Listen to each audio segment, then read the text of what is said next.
NTR Rana খেলার জগতে সকলকে স্বাগত। আজকের আলোচনার বিষয় বাংলাদেশ বনাম শ্রীলঙ্কার চলমান ওয়ানডে সিরিজের তৃতীয় শেষ ম্যাচ নিয়ে। আজকের ম্যাচের বাংলাদেশের স্কোয়াডটি ঠিক কেমন হতে পারে?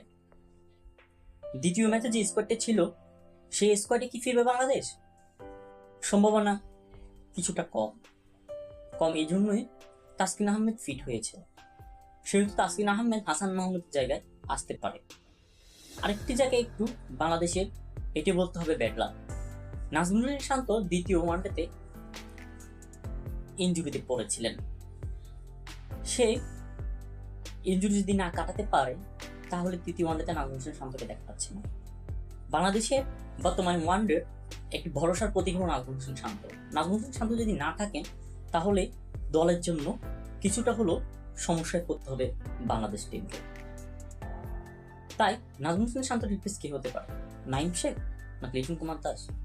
লিটন কুমার দাসের রিপ্লেস হিসেবে দ্বিতীয় ম্যাচে নেমেছিলেন শামীম হোসেন পাটোয়ারি, যিনি ব্যাটিং এবং বোলিংয়ে দুটোতেই দুর্দান্তভাবে পারফর্ম করেছে, যার জন্য শামীম হোসেন পাটোয়ারি আবারও থাকছেন দলে, সেটি বলা বাহির নয়। অবশ্যই শামীম হোসেন পাটোয়ারিও দলে থাকছেন। তাহলে বাংলাদেশের তৃতীয় ওয়ানডেতে একাদশীতে তেমন একটা পরিবর্তন আসছে না। আরেকটি সমস্যা হতে পারে, সেটি হলো বৃষ্টি যদি না নামে। বর্তমানে পাল্লে গেলেতে প্রচন্ড বৃষ্টি হচ্ছে। বৃষ্টি যদি না থামে তাহলে বাংলাদেশ শ্রীলঙ্কার চলমান ম্যাচটি পরিত্যক্ত ঘোষণা হলে সেক্ষেত্রে সিরিজটি 1-1 ড্র হয়ে যাবে। তখন আজকের বাংলাদেশ ম্যাচটি খেলতে পারবে না।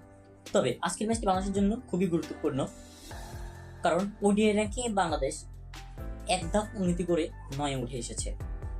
যদিও এই উন্নতিটা আমরা বলবো না, বাংলাদেশের অবস্থান আরো উপরে থাকতো সবসময় ওডিআইতে, কিন্তু বাংলাদেশের বিগত এই 2 বছরের যে পারফর্ম, সেই পারফর্মে বাংলাদেশকে সব দিক থেকে পিছিয়ে নিয়েছে। এখন এই নবম স্থানটা পাকাপোক্ত করতে হলে বাংলাদেশকে অবশ্যই ম্যাচটি জিততে হতো।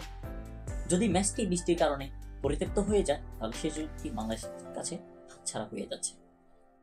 পাল্লে খেলাতে শ্রীলঙ্কা সবসময় ফেভারিট, কারণ সেখানে শ্রীলঙ্কা ম্যাচগুলো জিতেই আসছে, হারাচ্ছে জেতার শতাংশটি শ্রীলঙ্কার বেশি।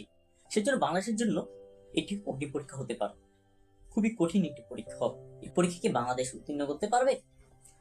তাহলে বন্ধুগণ, আমরা যদি বাংলাদেশ বনাম শ্রীলঙ্কার এই পরীক্ষা দেখতে হয় তাহলে ঠিক আজ 3টায় টিভির সামনে বসে পড়ুন বাংলাদেশ বনাম শ্রীলঙ্কার তৃতীয় ওয়ানডে ম্যাচটি দেখার জন্য।